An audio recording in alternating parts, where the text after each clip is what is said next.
Ya habíamos quedado en proteínas con función de fijación de ligandos, ¿verdad? Bueno, siempre hacemos una recapitulación rápida, ¿verdad? Estamos en el capítulo de dinámica y función de las proteínas. Primero, ¿se ve bien la pantalla, chicos? Sí, doctora. Listo, gracias. Bueno, en este capítulo vamos a ver, como indica su nombre, dinámica y función. ¿Cómo es esto que las proteínas, qué función cumplen las proteínas, cómo lo hacen, qué relación tiene la función que cumplen las proteínas, qué relación tienen con su estructura?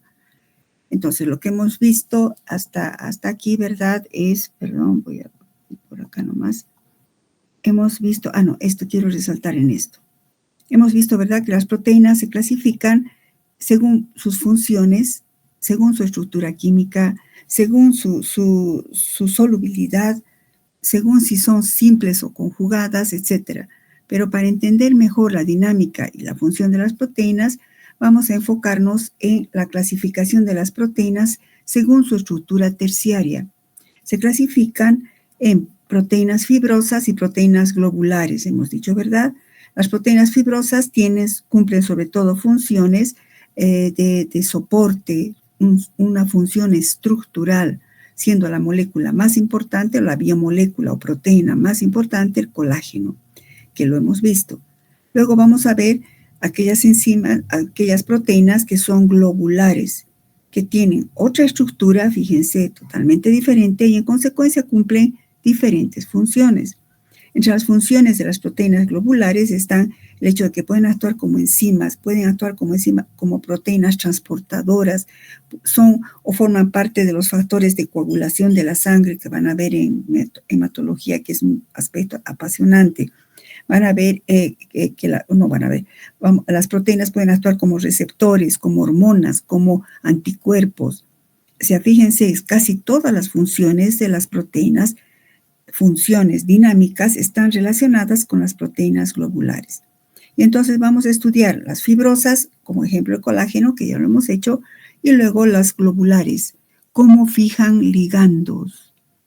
Hemos visto, ¿verdad?, que el colágeno, forma parte del tejido conjuntivo, tiene función estructural, es una proteína sumamente resistente.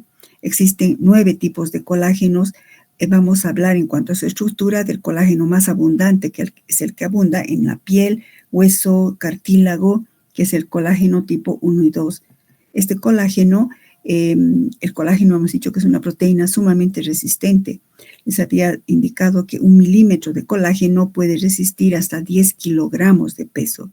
Y ¿y por qué es tan resistente? Pues está en función de su estructura. La unidad básica del colágeno hemos dicho que es el tropocolágeno, que es una triple hélice, ¿verdad? Es sumamente espiralizada, en consecuencia muy resistente. Esa estructura especial se refiere al hecho de que cada 3 aminoácidos tiene el aminoácido glicina. Entonces la glicina juega un papel sumamente importante, pero no solo eso. Además, se ve que la lisina y la prolina, que son constituyentes del colágeno, van a ser siempre hidroxiladas. Esta hidroxilación se lleva a cabo gracias a una enzima llamada prolilhidroxilasa que cataliza la hidroxilación, por ejemplo, de la prolina, que sería este aminoácido, la prolina, cataliza la hidroxilación en posición 4. Esta prolilhidroxilasa siempre, tiene en su dominio, es decir, en su sitio activo, tiene un átomo de hierro reducido. Este átomo de hierro reducido hace posible que este oxígeno produzca una ruptura homolítica a este nivel y se oxigene de esta manera. Entonces, este hierro siempre debe estar al estado reducido para que esta enzima catalice esta reacción. Al catalizar la reacción, el hierro se transforma en hierro más 3. Pero ahí interviene ¿quién? Pues interviene la vitamina C. La vitamina C es un potente reductor. Es potente reductor y va a garantizar la reducción del hierro más 3 que se forma cuando la enzima actúa, lo reduce nuevamente a hierro más 2 y entonces la enzima sigue activa. Entonces, la prolilhidroxilasa funciona o su acción se ve efectivizada por por la presencia de la vitamina C.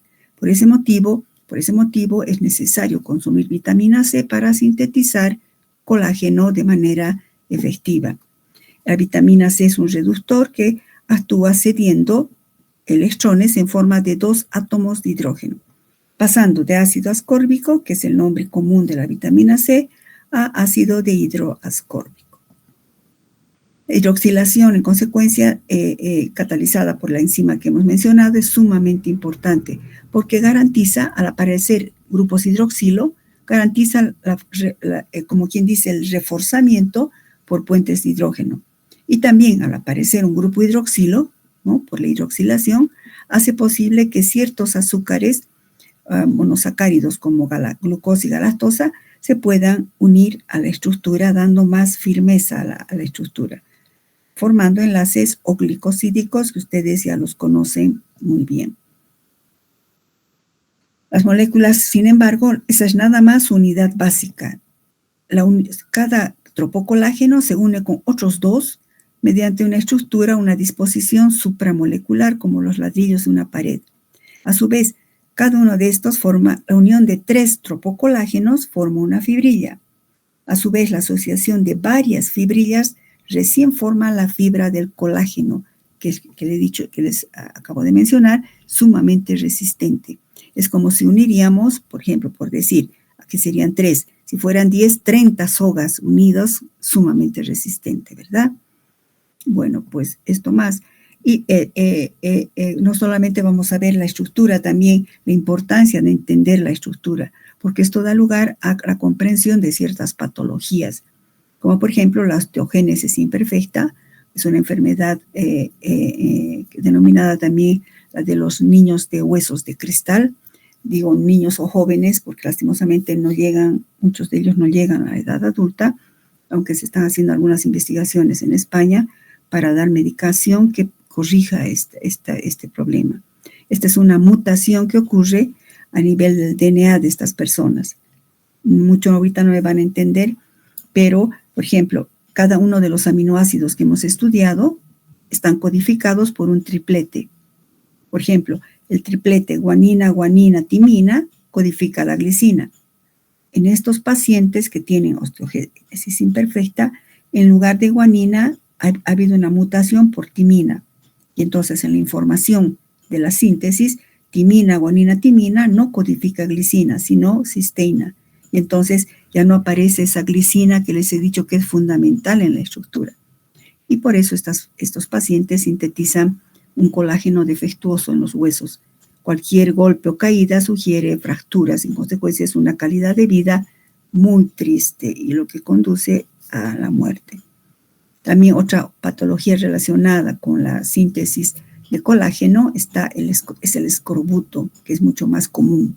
La osteogénesis imperfecta no es tan común, aunque sí apareció en nuestro país también. Pero el escorbuto, que es la deficiencia de vitamina C, y hemos visto qué importancia tiene la vitamina C. Pues la vitamina C garantiza la funcionalidad de la prolil hidroxilasa, o sería lisil hidroxilasa, ¿no? Mantiene reducido el hierro de la enzima prolil hidroxilasa. La prolil hidroxilasa es activa en tanto tenga su átomo de hierro reducido al estado ferroso. Ausencia de vitamina C produce hidroxilación insuficiente y en consecuencia colágeno defectuoso. El escorbuto, que se traduce en sangrado de las encías, aparecen petequias. Las petequias son unos moretones que aparecen en los brazos, en los hombros, por fragilidad capilar, debido a que se sintetizan colágenos defectuosos, sobre todo a nivel de los vasos sanguíneos. Bueno, eso hemos visto respecto a proteínas fibrosas, usando como ejemplo la proteína más abundante, consta más o menos la 1/4 parte de nuestro organismo, es colágeno. Vamos a pasar a ver a las proteínas globulares. Las proteínas globulares son aquellas que tienen proteínas, recuerdan la esquemita que les he mostrado, son proteínas que tienen la función de fijar ligandos. Cuando digo ligandos, son moléculas, de cualquier tipo. Las proteínas globulares, entonces, cumplen muchísimas funciones, como hemos visto en el esquema, ¿verdad? Todas están relacionadas, todas sus funciones relacionadas con procesos de fijación de otras moléculas, ¿no? Ligandos. ¿Cómo cumplen sus funciones las proteínas? ¿Cómo poder entender cómo una proteína puede fijar ligandos? Ya les he dicho que no se pueden ver las moléculas, ¿verdad? Entonces, lo que sí se hace es hacer estudios, ¿verdad?, experimentales para poder entender cómo las proteínas fijan a sus ligandos. Entendiendo esto, se puede entender, vamos a ver más adelante, cómo funciona la mioglobina, cómo funciona la hemoglobina y otras proteínas. Entonces, ¿cómo cumplen sus funciones las proteínas globulares? ¿Cómo se saturan? O cómo, no les adelantaré para no complicarles, pero se llama función de saturación, porque vamos a ver ese tema. A ver, si decimos que las proteínas, aquí, imaginemos que esta es una proteína, ¿no? Una proteína globular, he querido simbolizar así. Estas proteínas globulares, recuerda, hemos dicho, presentan varios dominios. ¿Qué son los dominios? Es una parte estructural funcional del nivel terciario de las proteínas, que son aquellas que fijan ligandos. Recuerdan, habíamos visto eso en el anterior capítulo. Entonces, el evento inicial de la acción de las proteínas globulares será fijar. ¿Fijar qué? Un ligando particular. La interacción de la proteína con su ligando, que lo voy a representar con este dibujito, ocurre en un sitio específico de la proteína, llamado sitio de fijación, que en este dibujito he querido representar con este huequito. Sitio de fijación, es decir, es una parte de la estructura de la proteína que estará formada por un conjunto de aminoácidos, ¿verdad?, en el cual el ligando considera su sitio de fijación. Vamos a ver más adelante en enzimología que eso no es al azar. Ocurren reacciones químicas o atracciones de tipo no covalente. Nada más vámonos ahora imaginando así. Tenemos una proteína.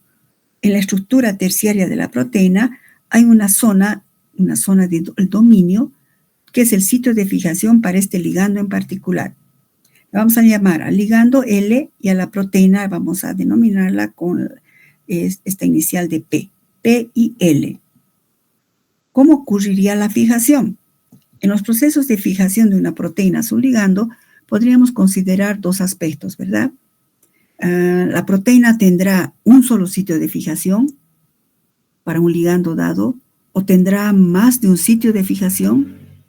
Es una duda, ¿verdad? Repito, la proteína puede tener un solo sitio de fijación o puede tener varios sitios de fijación.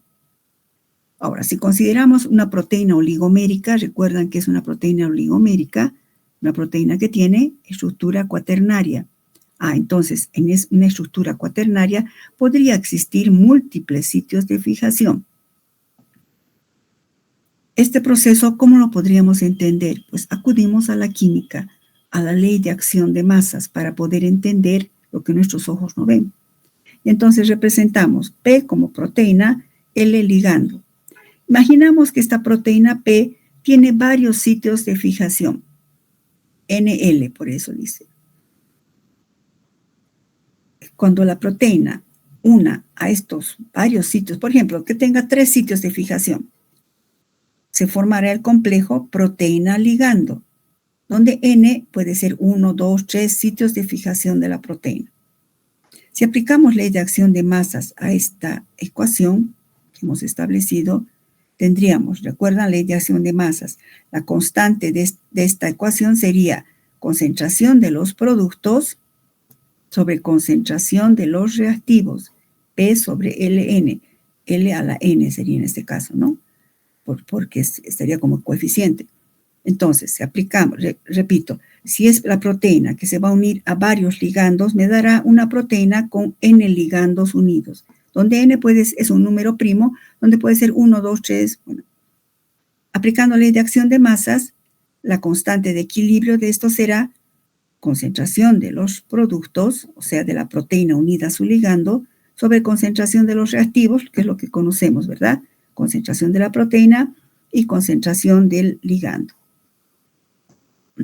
perdón. Podría establecerse en consecuencia esto que acabamos de decir, donde K, ¿qué será K? K es la constante de fijación o constante de asociación en equilibrio. Es decir, que la proteína se une al ligando con una constante de fijación llamada K. Es lógico pensar que la reacción inversa será la constante de disociación. Escribiendo al revés, esto sería proteína ligada a sus ligandos para darme como producto proteína libre más los N-ligandos. Si esto también le aplicamos ley de acción de masas, tendríamos constante de disociación, K1, va a ser igual a concentración de los productos, en este caso, sobre concentración de los reactivos. Constante de disociación. ¿Por qué tenemos que hacer este análisis? Que la constante de disociación, constante de asociación, en qué grado se asocia la proteína al ligando o en qué grado se disocia. Porque en la bioquímica de proteínas tenemos que conocer estos aspectos importantísimos, chicos. Estos tres aspectos importantes. 1. El número de sitios de fijación por molécula de proteína, es decir, el valor de N. En palabras simples, tenemos que saber una proteína X determinada, ¿tendrá un sitio de fijación? ¿Tendrá dos sitios de fijación? Es decir, N. Sitios de fijación, número de sitios de fijación en su estructura molecular. Luego, si tiene un ligando, ese ligando se fija fuerte, tiene mucha atracción, mucha afinidad o poca afinidad. Eso estaría dado por la fuerza de fijación, es decir, el valor de K o la fuerza de disociación K1. A su vez, no basta con esto. ¿Cuántos sitios tiene? Y si tiene 1 o 2, ¿se fija con fuerza o no con mucha fuerza? Por decir en palabras muy simples. A su vez, otro aspecto también que es importante en la bioquímica de las proteínas es saber si existe interacción entre los 2 o más sitios de fijación. Imaginemos que una proteína tiene 2 o más, tiene 3 sitios de fijación. ¿Habrá interacción entre los 3 sitios? ¿Por qué va a haber 3 sitios en una proteína? ¿Habrá interacción? La interacción, ¿por qué es importante esto? Porque la interacción entre sitios de fijación separados en la misma estructura de la proteína, ¿no? Se denomina efecto cooperativo. Recuerdan que en el anterior capítulo hemos dicho que el nivel cuaternario favorece el efecto cooperativo. Les dije, vamos a ver eso después. Entonces, en la bioquímica de proteínas, recalco, es necesario saber, primero, bioquímica de proteínas, ¿de qué proteínas globulares? ¿Cómo funcionan las globulares? Siempre fijando ligandos. Entonces, si funciona fijando ligandos, es decir, diferentes moléculas, ¿tendrá un sitio de fijación esa proteína? ¿Tendrá 2 sitios de fijación? ¿Y con qué fuerza se unen esos ligandos a la molécula? ¿O con qué fuerza se disocian? Y si tiene más de un sitio de fijación, ¿habrá interacción entre esos sitios de fijación? Es decir, ¿se observará un efecto cooperativo? Son 3 preguntas en la bioquímica de las proteínas. Para averiguar la fijación y la disociación de proteínas respecto a un ligando, ahora, ¿cómo se fija una proteína? Ya puede tener uno o puede tener varios sitios de fijación, pero ¿cómo se fija? ¿Se fijará de manera fuerte, con fuerza? ¿Se fijará de manera muy débil? Para averiguar, para responder esas preguntas, entonces tenemos que averiguar la fijación o la disociación de la proteína respecto a su ligando. Y para esto tenemos que acudir a la función de saturación que le vamos a llamar Y o Y, a diferentes concentraciones del ligando. Así, la función de saturación la definimos con esta ecuación, que sería Y o función de saturación es igual a proteína ligada a su ligando, PLN, recuerden la ecuación, en relación a la proteína total. Aquí encierren lo que estoy haciendo con mi cursor, encierren un círculo, chicos. Pongan proteína total. Estos dos constituyen la proteína total. Entonces, la función de saturación es proteína unida a su ligando en función de la proteína total. Y los límites de Y serán 0 y N1. Para que se entienda mejor, les he puesto aquí un ejemplo. Creo que no está eso en sus diapositivas, esto aumenté. Para entender esto, si por ejemplo tenemos 10 moléculas de proteína, un ejemplo. Si la proteína ligada a su ligando es 10 y la proteína total también es 10, y ese será 1. Pero si tenemos de las 10 moléculas 8 proteínas ligadas a su ligando, solo 8 de las 10. Entonces la proteína total será 8 más 2 porque eran 10. Si resolvemos esto nos da 0,8, es decir, solo el 80% está fijado. ¿Está claro esto, chicos?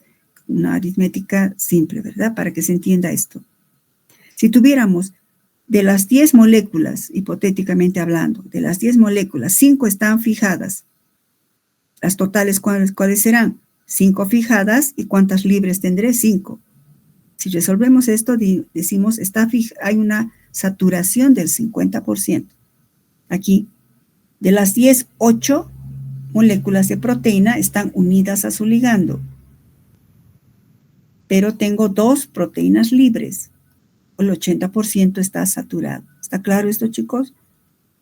Entonces, a eso se refiere la función de saturación. Para averiguar esto, la fijación o disociación, vamos a acudir empezando con la función de saturación.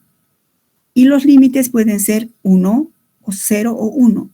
1 sería 100% y 0 que no está ligada a la proteína, ¿no? Cuando Y es 0, aquí Y es 0, esto quiere decir que no hay ligando fijado a la proteína. Es obvio, ¿verdad? Ahora, cuando Y tenga un valor de 1, fíjense qué sería. Aquí, que la cantidad de ligando fijado es máxima y se dice que la proteína está totalmente saturada. Es decir, que de las 10 moléculas de proteína, las 10 moléculas están unidas a su ligando. Y en consecuencia no hay proteína libre. O sea, 0 proteína libre. Por eso nos da 1. Multiplicado por 100 es 100%. Cuando Y es 1, estamos al 100% de saturación. Cuando Y es 0, no hay moléculas ligadas a la proteína. Quiere decir que esa proteína no tiene sitio de fijación para ese ligando. Cuando Y es 1, quiere decir que toda la proteína se ha fijado con el ligando. Y cuando Y valga un medio, viniendo de esta lógica, cuando Y valga un medio, fíjense, cuando sea un medio, quiere decir que estamos al 50% de saturación. Porque va a haber, fíjense, igual cantidad de proteína unida al ligando e igual cantidad de proteína libre. Esta P pongan proteína libre ahí para que entiendan mejor, chicos. Proteína libre. Entonces, la condición de saturación será 50%. Esto vale oro. Es decir, que podemos estar, para entender cómo se fija un ligando a una proteína, vamos a hablar de 0 de saturación, 100% de saturación y 50% de saturación. Ahora, si se despeja P de la ecuación 2, esta es la ecuación 2. ¿Qué es esto? Constante de disociación. Y lo sustituimos en la ecuación 3, que sería la función de saturación. Despejamos P de esta ecuación. Álgebra simple, ¿verdad, chicos? Despejamos P. Esto sube a multiplicar, esto baja a dividir. Tendríamos esto. Y si esto lo sustituimos aquí en P, finalmente vamos a tener, si todo esto lo sustituimos en P y resolvemos algebraicamente, sacando un común denominador, que no es nada del otro mundo, obtenemos esta ecuación. Tarea, hagan esto, chicos, van a hacer esto, van a sustituir en esto y me van a sacar esto. Tarea, quiero que lo hagan. Finalmente vamos a tener función de saturación, va a estar dado por ligando, n ligandos, sobre n ligandos más constante, la K1, constante de disociación. Esta es una ecuación. Va a ser función de saturación para varios sitios de fijación en una proteína. Fíjense que hemos hecho aquí. No podemos ver cómo una proteína une su ligando, pero nosotros ya le hemos sacado una ecuación. Obviamente esto lo han hecho los científicos, ¿no? Yo les estoy reproduciendo. Y existe una ecuación, cómo se une una proteína cuando tiene varios sitios de fijación para un ligando en particular. Su ecuación es Y es igual L a la N sobre L a la N más K. Toda ecuación tiene su gráfico, ¿verdad? Bueno, pero primero, esto hemos hecho para varios sitios de fijación, Ln. Para un solo sitio de fijación, P es igual a L sobre más L, perdón, proteína más ligando, proteína unida a su ligando, entonces la ecuación, la función de saturación será proteína unida a su ligando sobre proteína total. Y la ecuación 5, que sería lo que hemos hecho, toda esa otra ecuación, no voy a volver a hacer, chicos, no vamos a volver a hablar, nos va a dar esto. Entonces, función de saturación es L sobre L más K, que significa función de saturación para un solo sitio de fijación. Entonces, la ecuación Y, L sobre L más K es función de saturación para un solo sitio de fijación.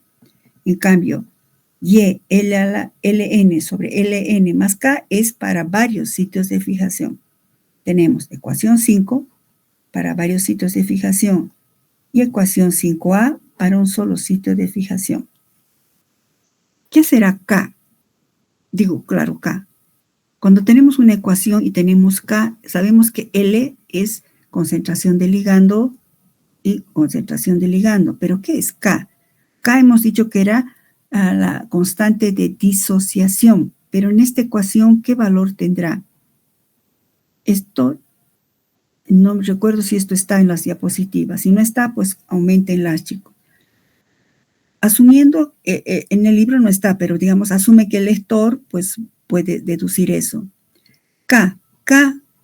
Cuando K adquiere un valor de concentración de ligando, entonces, Y va a ser igual a L sobre L más L. Estoy sustituyendo acá. Y entonces tendremos que Y es un medio. Cuando K tenga un valor de ligando, digamos, igual a la concentración del ligando que está unido, estamos al 50% de saturación. Entonces, K es una concentración de ligando que permite alcanzar el 50% de saturación. Eso aumenten aquí. K, ¿qué es K? Porque es muy abstracto, ¿qué es eso de K? K, esta K corresponde, escriban, saquen una flechita ahí, corresponde a una concentración de ligando, pero no cualquier concentración de ligando, corresponde a una concentración de ligando a la cual es posible alcanzar, o con la cual es posible alcanzar el 50% de saturación. Es posible alcanzar el 50% de saturación. Y en bioquímica, en biología, chicos, se trabaja todo con el 50%, como una aproximación a una realidad en seres vivos, en modelos biológicos, no se puede hablar del 100%. Entonces se habla más o menos del 50%. Por eso aquí K adquiere un valor muy importante. ¿Qué es K? Una concentración de sustrato. Pero no cualquier concentración de sustrato, sino una concentración de sustrato necesaria para alcanzar el 50% de saturación de la proteína. Y que viene deducido por esto. Les estoy poniendo aquí. Si K es igual a una concentración de ligando, me va a dar, L se va, me queda un medio. Un medio corresponde al 50%. Y valdrá 50%. K entonces, ¿qué es? Una concentración de ligando. Necesario para alcanzar el 50% de saturación. Entonces, esta es la ecuación para un solo sitio de fijación. Les decía aquí, como quiera que K representa la fuerza de fijación o disociación, chicos, la afinidad por un ligando, la afinidad de una proteína por un ligando, puede caracterizarse por un parámetro denominado P50, que se refiere a lo que les he dicho, a la concentración de un ligando a la cual se encuentran ocupados el 50% de los sitios de fijación de una proteína. Esto sí que es súper importante. ¿Qué es P50? Es una concentración de ligando a la cual se encuentran ocupados el 50% de los sitios de fijación. Y eso está representado por K, que viene de esta ecuación. Las ecuaciones 5, que es con varios sitios de fijación, y la ecuación 5A con un solo sitio de fijación, tenemos esto. Entonces, 5, que sería con varios sitios de fijación, y 5A con un solo sitio de fijación. Y lo que les decía, toda ecuación tiene un gráfico, porque estamos hablando de, ¿qué? Función de saturación en función de concentración de ligando. O sea, hay dos variables. Entonces, toda ecuación, repito, tiene un gráfico. Si graficáramos función de saturación Y en función de la concentración de ligando, es decir, en las ordenadas está la función de saturación y en las abscisas la concentración de ligando, obtendremos dos tipos de curvas. La curva A para la ecuación 5A. ¿Qué es la 5A? La 5A es con varios sitios de fijación. La curva A, la ecuación 5A, la curva A es para la ecuación 5A, la curva B para la ecuación 5. Entonces, en la curva que tenemos está aquí, para la 5A, que sería aquí, con un solo sitio de fijación. Repito, que no cause confusión. 5A es aquí pongan, con un solo sitio de fijación. O sea, proteína con un solo sitio de fijación, que sería la curva A, esta. Curva A, saquen ahí, proteína representa, mejor pongan así, curva A, saquen una flecha, representa la función de saturación de una proteína con un solo sitio de fijación. Una proteína con un solo sitio de fijación, la curva A. Y la curva B, saquen una flechita ahí, representa la función de saturación para varios sitios de fijación en la proteína. Función de saturación para varios sitios de fijación en la proteína. Y entonces el gráfico habla, otra vez nos muestra lo que nuestros ojos no ven. ¿Qué es un gráfico? Recuerdan, siempre hemos estado repasando. Es la representación de un fenómeno en función de dos variables. En este caso, función de saturación en función de concentraciones crecientes de ligando. Y vemos, por ejemplo, en la curva A, ¿qué es la curva A? La curva A está dada por una proteína con un solo sitio de fijación. Y entonces vemos que la curva para una proteína con un solo sitio de fijación es una curva hiperbólica. Pongan aquí curva hiperbólica. Bueno, ustedes ya saben eso, en matemáticas han llevado. Curva hiperbólica. En cambio, para la ecuación para una proteína con más de un sitio de fijación es esta curva.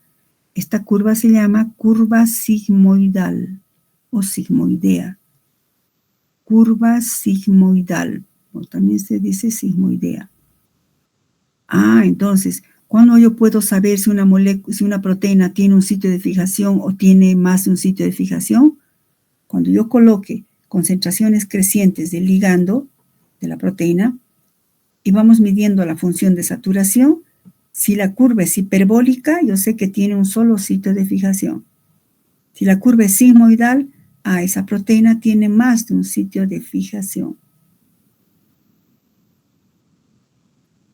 Entonces, vemos así que cómo se une un ligando a una proteína. Según sus sitios de fijación, puede ser mediante una curva hiperbólica o mediante una curva sigmoidal. Entonces existen dos patrones de fijación. Por eso el subtítulo dice patrones de fijación de las proteínas. Ahora vamos a entrar a esto, fijación cooperativa y no cooperativa. ¿Cómo se interpretan las curvas? Aquí están las curvas. Cada curva representa un tipo diferente de fijación. Por ejemplo, la curva hiperbólica. ¿Qué representa esta curva hiperbólica? Una curva hiperbólica significa que se trata de los siguientes casos. Una molécula proteica con un solo sitio de fijación. O bien puede ser una molécula proteica con dos o más sitios de fijación, pero no cooperativos. Es decir, ¿qué significa no cooperativos? Que el evento de fijación en un sitio no tiene nada que ver con el evento de fijación en el otro sitio. En otras palabras, los sitios de unión son totalmente independientes. Para que se entienda mejor, imaginemos que esta es una proteína con un solo sitio de fijación. Fíjense este hoyito aquí. Y este es el ligando. Quiere decir que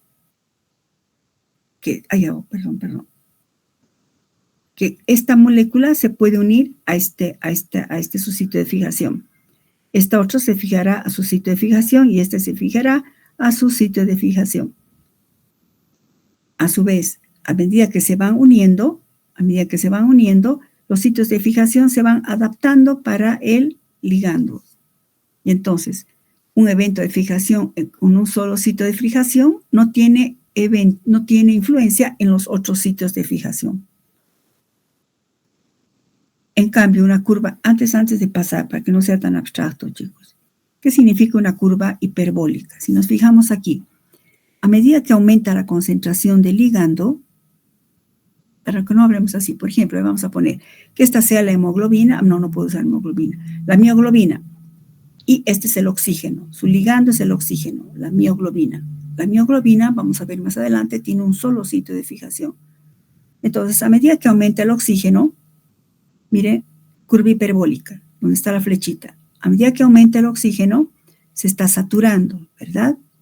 Entonces, fíjense, con poquita cantidad de ligando, o sea, oxígeno, se satura al 50%. Es decir, como solo tiene un sitio de fijación, se satura fácilmente, llegando a la saturación al 100%. En cambio, una curva sigmoidea, fíjense, necesitará más concentración de ligando para alcanzar el 50%. Aunque, fíjense, para la saturación necesitará más concentración. Es obvio porque esta tiene más de un sitio de fijación. En cambio, esta tiene un solo sitio de fijación. Por eso se satura fácilmente. Y por eso decimos, una curva hiperbólica significa que se trata de una molécula que tiene un solo sitio de fijación, pero también puede ser que no tenga un sitio de fijación, sino que tenga dos o más sitios de fijación, pero cada sitio de fijación funciona por su lado. No influye este sitio de fijación en la unión de otros sitios. Cada cual se une por su cuenta. ¿Y qué significa una curva sigmoidal? Significa que estamos frente a una molécula de proteína que tiene dos o más sitios de fijación y que son positivamente cooperativos. ¿Qué es eso? Es decir, el evento de fijación en un sitio promueve la ocurrencia del mismo evento en otros sitios de la molécula. Para que se entienda, quería ponerles esos dibujitos. La proteína. Fíjense, este sería un sitio de fijación para este ligando. He querido hacer esta formita, ¿no? Bueno, yo nomás he hecho estas figuras, chicos. A pulso se llama, ¿no? Lo que está en dibujos. Este tiene que entrar acá. Entonces, el primer evento, el primer ligando se une acá. Y fíjense este otro ladito, fíjense mi cursor acá. Se une el primer ligando y aquí esta formita ha cambiado. Ahora se está volviendo así, ¿no? Medio cuadradita. Va a favorecer a que entre el siguiente ligando. Ahora fíjense esto de aquí y aquí. Al entrar el segundo ligando, ahora favorece que entre el tercer ligando. Y entonces, entra el primer ligando, cambia la forma de la proteína y el segundo entra más fácil. Cambia la forma de la proteína y el tercero entra más fácil. Por eso dice, más rápido, mucho más rápido. Por eso dice, el evento de fijación en un sitio promueve la ocurrencia del mismo evento en otros sitios. ¿De dónde sacamos eso? Fíjense acá. Con una concentración de ligando, la saturación, Y, va subiendo. Pero luego sube y se sube rápidamente, ¿no? Fíjense como un punto de inflexión. Y luego otra vez empieza a subir ¿no? Hasta llegar al 100% de saturación. Entonces, una curva sigmoidal significa que la proteína tiene 2 o más sitios de fijación y que además son positivamente cooperativos. Es decir, que el evento de fijación en un sitio promueve la fijación en los otros sitios hasta que se satura totalmente. ¿Y esto por qué ocurre? ¿Cómo puede ocurrir esto? Esto se debe a que hay cambios conformacionales en la estructura de la proteína. Recuerden que las proteínas están formadas por la unión de cientos, hasta pueden ser 1000, cientos de aminoácidos unidos por enlaces peptídicos. Cada uno de esos enlaces no peptídicos, los otros enlaces Phi y Psi, pueden girar sobre sí mismos porque son enlaces sigma. Esos movimientos de la proteína, gracias a sus enlaces sigma, diríamos, hace que tengan diferentes estructuras espaciales, es decir, ocurren, ¿qué cosa? Cambios conformacionales. Hemos recordado cuando hemos visto la estructura nativa, que es una conformación. Una conformación es una disposición espacial que adquiere una proteína gracias a la rotación alrededor de sus enlaces sigma. Entonces es como si iría cambiando la forma para ir adaptándose para que entre el siguiente. Al entrar cambia la forma, adapta para que entre el siguiente y así. Esos efectos, esos cambios conformacionales se denominan efectos alostéricos. Cuando veamos enzimología tiene un valor increíble, chicos. Esos cambios conformacionales se denominan efectos alostéricos, donde se observaría que hay una fijación cooperativa, positivamente cooperativa. Los efectos alostéricos se producen por cambios conformacionales en los que se observa que hay una fijación positivamente cooperativa. ¿Qué es eso? Que el evento de fijación en un sitio promueve el evento de fijación en los otros sitios. Entonces, definamos los efectos alostéricos. Un poquito nos estamos adelantando. De un modo general, los efectos alostéricos se refieren a lo siguiente. He puesto en cursivas y en comillas porque he copiado igualito de la fuente bibliográfica. Y permítame leer. La comunicación entre sitios interactuantes, la comunicación entre sitios interactuantes se debe a cambios conformacionales de las proteínas. Cualquier evento de fijación en el primer sitio da por resultado, recuerden la figura, da por resultado cambios en la conformación proteica de otros sitios, lo cual facilita, un rato me voy a saltar aquí, la ocurrencia del mismo fenómeno en ellos. Pero también en algunos casos impide. Esto vamos a ver en regulación, que sí puede facilitar y en otros casos impedir. Esto ya es un concepto mucho más complejo que vamos a entender cuando estudiemos enzimología, en la regulación. Entonces, ¿qué son los efectos alostéricos? En esencia, en los efectos alostéricos ocurre comunicación entre los sitios interactuantes de la estructura de la proteína, gracias a que la proteína puede sufrir cambios conformacionales. Esos cambios conformacionales ocasionan que la ocurrencia de un primer evento facilite a los otros eventos. No quiero dejar esto, en algunos casos impide. Eso está relacionado con la regulación. Bueno, chicos, esto es bien importante lo que acabamos de ver para entender a la mioglobina, a la hemoglobina. Es importante para entender cuando entremos a enzimología, sobre todo a regulación enzimática, que es la parte 2 de enzimología. Permítanme, quiero ver algo, espérenme. Están 25 personas de los ciento y tantos que son, chicos. Yo les pongo incluso en el chat, no sé qué llamas, decir, chicos, ya está empezando, un poco más chiquitos, ya pues, no es así, chicos. Cada cual son responsables. Están muy poquitos. Vamos a quedar acá. No voy a seguir avanzando porque esto es sumamente importante. No quiero aplazos en el segundo parcial, chicos. Atiendan, asistan, un poco más de interés. Entonces, vamos a quedar acá. Lo que sí, perdón, un cachito, ¿dónde estamos? Aquí. ¿Alguna pregunta hasta aquí, chicos? Si no hay preguntas ahora, siempre la siguiente clase. Eso es leyendo. ¿Cómo ha hecho? A ver, otra vez voy a leer. No entiendo, anoto eso, le voy a preguntar. La siguiente clase le pregunto. Pero vengan leyendo para que sigamos avanzando. Yo ahorita puedo seguir avanzando, chicos. Están solo 25 personas, me preocupa, les tengo que poner hasta ese monito que toca campanita, no sé qué más hacer. Pónganle ganas, chicos. Cada cual, repito, es responsable de su formación. En este segundo parcial se preguntan cosas de razonamiento, porque así tiene que ser. Están en la universidad, chicos. Pónganle ganas. No sé cómo más a incentivarles o ayudarles. Poniendo estos dibujitos, asumo que puedan entender, y también está la bibliografía que les he dado, ¿no? Bueno, entonces, por favor, para la siguiente clase vamos a quedar acá. Repasen. Si hay preguntas, vamos a repasar esas preguntas y quiero que esté claro para que continuar avanzando la diferencia entre la mioglobina y la hemoglobina con sus ecuaciones.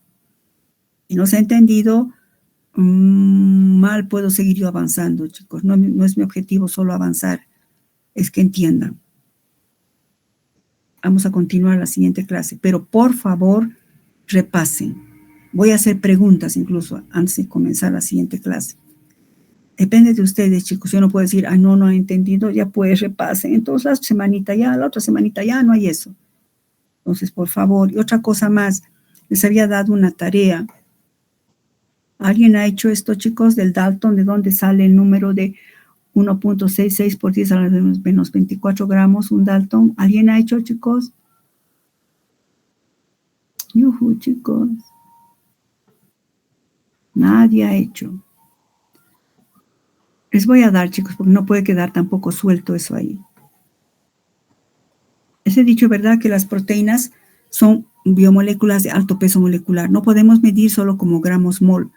Se utiliza esta definición, el Dalton. Un Dalton se define como la 12ª parte de la masa de un átomo de isótopo carbono 12. La 12ª parte de 12 obviamente es 1. Y por eso corresponde a la unidad de masa atómica definida. Es decir, sería la masa de un átomo de hidrógeno, que ustedes saben que es 1. La pregunta es, explique esta relación. ¿De dónde sale que un Dalton es 1.66 por 10 a la menos 24 gramos? La sacaríamos de la siguiente manera. Si decimos que es la 12ª parte de un átomo de carbono, sería 1. Y 1 corresponde a un átomo de hidrógeno. Entonces, un mol de hidrógeno tiene 2 gramos, ¿verdad? Y un mol, sabemos por el número de Avogadro, que un mol es 6,02 por 10 a la 23 moléculas. Todos saben eso. Quiere decir que en un mol, por definición, hay 6,02 por 10 a la 23 moléculas. O sea, ¿cuántos trillones de moléculas hay en un mol? Si un mol de hidrógeno son 2 gramos, quiere decir que en 2 gramos hay esta cantidad de moléculas de hidrógeno. En una molécula será 3.3 por 10 a la menos 24. Si hablamos de un átomo, será 1.66 por 10 a la menos 24. Y ahí sale este valor, chicos. Sería el peso o la masa de un átomo de hidrógeno. Fíjense, nadie puede ver, no se puede ver. Y sin embargo estamos expresando, gracias a Dalton, su masa. Es decir, que sería, fíjense, por 10 a la menos 24 gramos, sería 0,0000000000000000000000001 gramos. Algo imposible de medir con ninguna balanza, ¿verdad? Pero sería la definición de Dalton para las proteínas. ¿Está claro, chicos, de dónde sale esto? Bueno, sáquenle fotito, no sé qué harán, chicos. A ver, si yo les digo que un Dalton es igual a 1.66 por 10 a la menos 24, ¿de dónde sale? Asumiendo que corresponde a la 12ª parte de la masa de un átomo de carbono isótopo 3, 12. Entonces, todo hemos hecho en relación a un átomo de hidrógeno. Bueno. Entonces, para la siguiente clase, chicos, por favor, solo por favor, es una manera gentil de decir, no me hacen un favor. Yo me enojo, 25 personas, bueno, 24, conmigo es 25.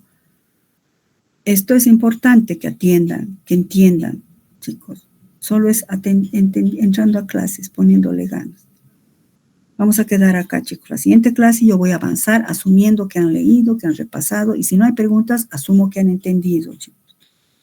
Por favor, lean. Hasta luego, chicos. Estudien.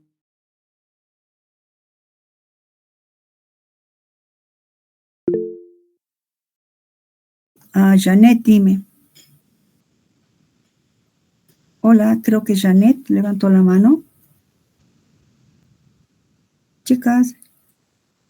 Bueno, Janet creo, no se leía un nombre. ¿No hay nadie? Bueno. Nos vemos la siguiente clase, chicos. Y en prácticas nos vemos. Hasta luego.